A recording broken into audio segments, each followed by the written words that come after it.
أمري احلل عقدة من لساني يفقهوا قولي. Yesterday we continued with Surah Al-Asra.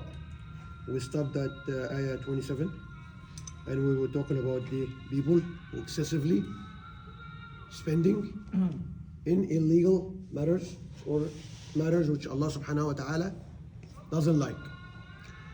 إن المبذرين كانوا إخوان الشياطين وكان الشيطان لربه كفورا. And then it's worthy mention in this ayah is we talked about individuals, but also we have to talk about nations. Okay, we have nations use the money, they get the money, use it for what? Prosecuting their citizens, rather than building institutions, hospitals to cure, doing research, development, advancement, technology, helping to remove unemployment. No. They want their citizens to stay in poverty. They want their citizens to stay uneducated, so they will be able to control them. Yeah, that's how they stay. Yeah. And very important worthy is that the money they use, they build new prisons. They buy new arms, new weapons. They train the police officers to how to prosecute, how to kill, how to so on. So they do all kind of tactics. So this is Tafseer. Okay. Another nations, they use the money for what? Open the door of entertainment, taking people away from going to the masjid. Here is one cinema here. Here is one nightclub here. Here is one gambling casino here. Here is one concert here. Here is taking away the people from listening to the Quran, reading the Quran, understanding the Quran, and living their life according to the Quran. So that's another way. Because that money Allah have given you, especially a Muslim nation, it has a requirement. Allah will ask you, as a king, as a president, as a vice president, as a prime minister, what did you do with that money? What did you do with that money? Yes. Okay, you see billions of dollars are spent for what? To block the way of Allah subhanahu wa ta'ala. No. To block the way of Allah subhanahu wa ta'ala. That's why we see our nations, a lot of them are in ignorance. Because the deen, in order to understand the deen, you need ilm. Or even the ulama who got the ilm are what? Are tempted with the money. Are tempted with the cars. Are tempted with the mansions, are tempted with this and that. That's why they cannot open their mouth. Oh, you're a good citizen. Oh, read Quran 24/7. Make zikr 24/7. But in order for them to tell you, no. Your job when you do your obligatory prayers, that's why Allah didn't tell you pray 24/7. No, because you have duties. You have duties, towards your society. You're toward your fellow Muslim. You have duty towards your workers. You have duties. You are, Allah subhanahu wa ta'ala in Surah Al-Asra, He said what? كنتم خير أمة أخرجت للناس تأمرون بالمعروف وتنهون عن المنكر. This is our duty. When you establish prayers, you establish fasting, you establish all these kind of rituals, you'll become a da'iyah for the khair. You become the da'iyah to asking people to do good and stop the evil in the society. This is what we're seeing is the ilm. When the ilm goes in, stopped. When people stop, the masajid become what? Only for 5 minutes prayers or 10 minutes prayer, or only people who are just doing what? Tell them, oh, you're done with that. You read the Quran, you did your zikr, Jannah. You're gonna go to Jannah. Your duty didn't stop. This is even a training camp. You didn't do your job establishing. This religion need to be established. Allah subhanahu wa ta'ala said what? وَكَذَلِكَ جَعَلْنَاهُ حُكْمًا عَرَبِيًّا. This religion, Allah sent it down, so its laws, so its regulations has to be established on earth. It's not, Allah's not wasting His time by sending a Quran which has a Sharia in it for us to entertain with it. No.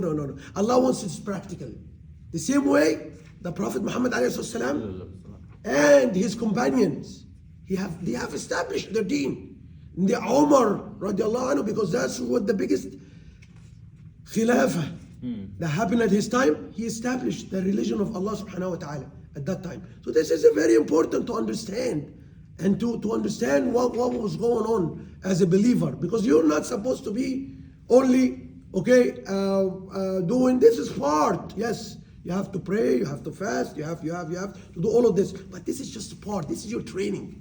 Allah wants you to become a da'iyah for the whole world as a Muslim. The Prophet Muhammad ﷺ passed away, but his followers, they're gonna keep going. But right now we have 2 billion Muslims.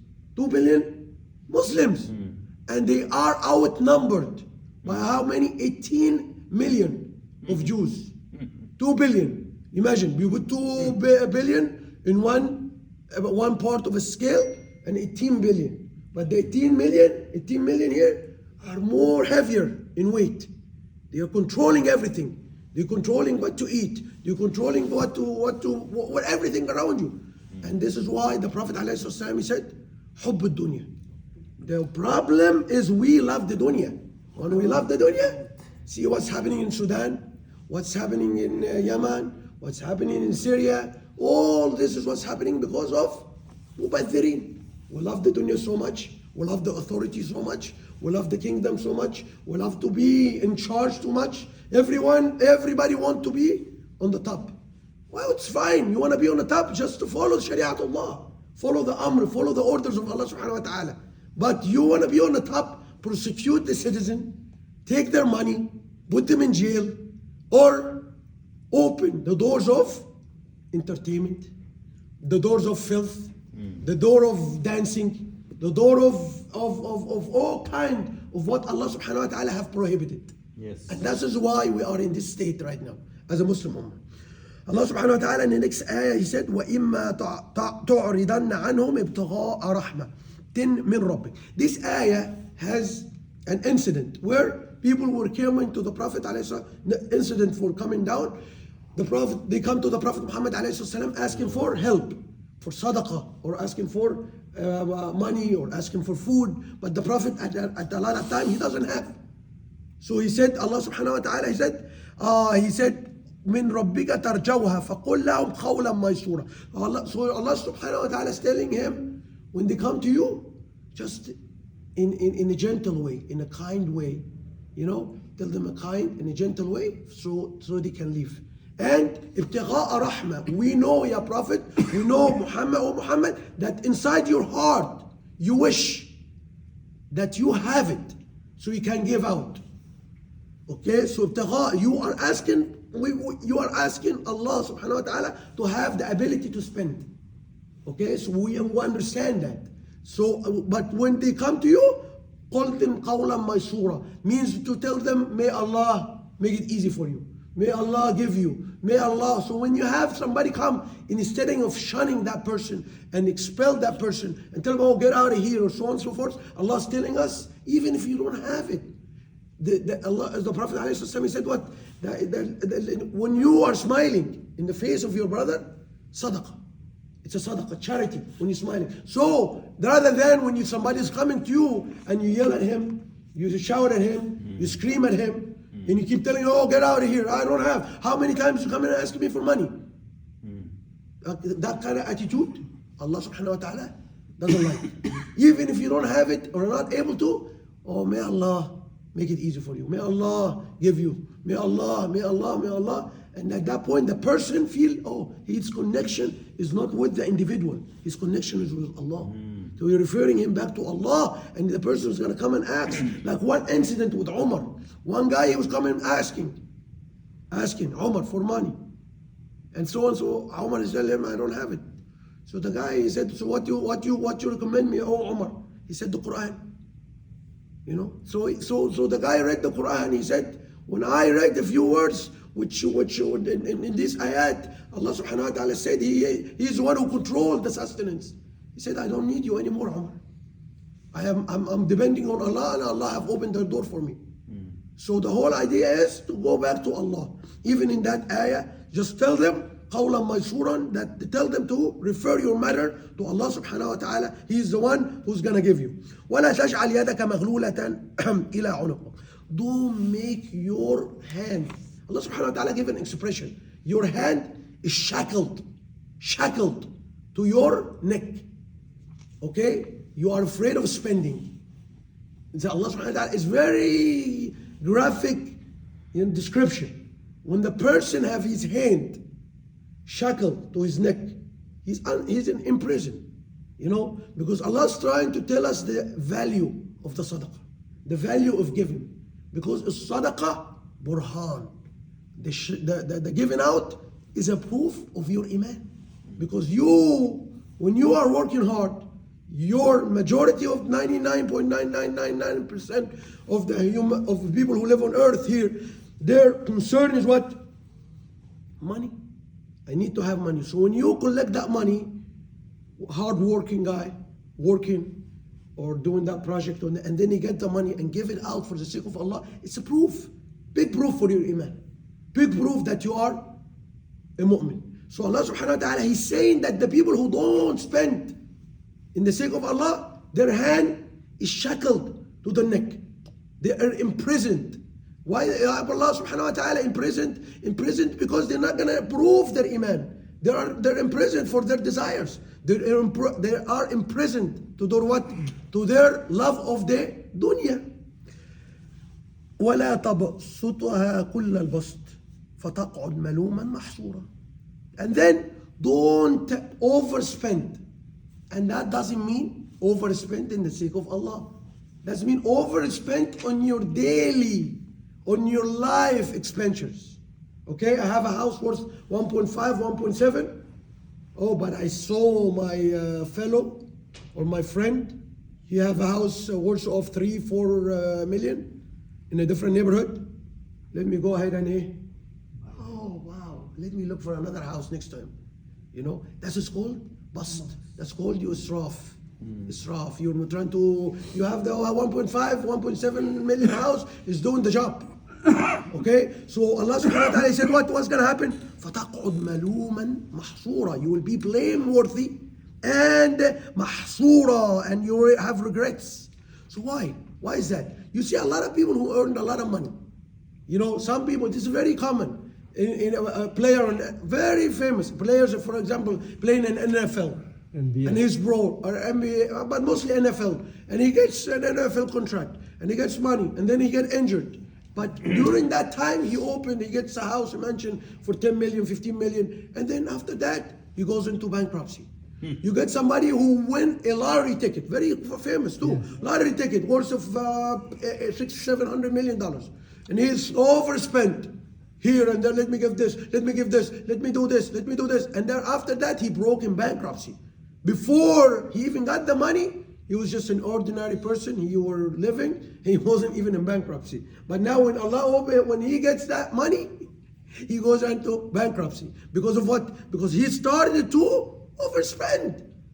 No management. He doesn't even manage what he's doing. You know? And you see all these nations we thought about, they're overspent. And it's not even for the legitimate causes. They overspend the money, you know, to take the loans, to do what? To distribute projects.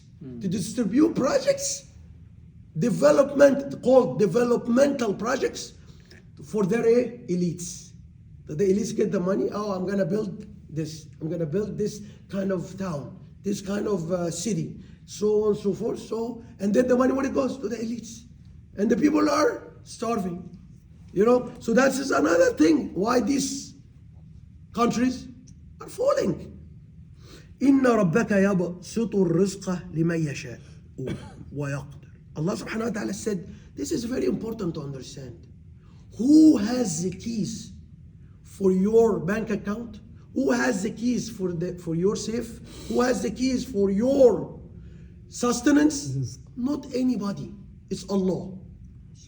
We said before that the two things nobody has control over: ar-rizq and what? Death. Both of them, they'll come to you regardless, no matter what. Wherever you are. That what does it tell us? Allah's telling us in a nutshell, do not seek rizq. Do not seek rizq. Do not seek money by using deceit, by using Wrong means. wrong means, by using non-halal means to increase your rizq. Allah subhanahu wa ta'ala, He said, your rizq is going to come to you. The same amount of money is going to come to you. Don't ask for that. And don't try to get this from illegitimate way. Allah subhanahu wa ta'ala is saying that. It's going to come to you, it's going to come to you. Regardless. وَيَقْدِرْ إِنَّهُ كَانَ بِعِبَادِهِ خَبِيرًا بَصِيرًا. Allah indeed was what? Indeed He is Khabir. What's the Khabir means? Expert. Expert. It's even more than He knows. An expert. In every single thing, He's all knowing. Basiran. He sees He sees everything you will do. أقول قولي هذا واستغفر الله لي ولكم ولسائر المسلمين.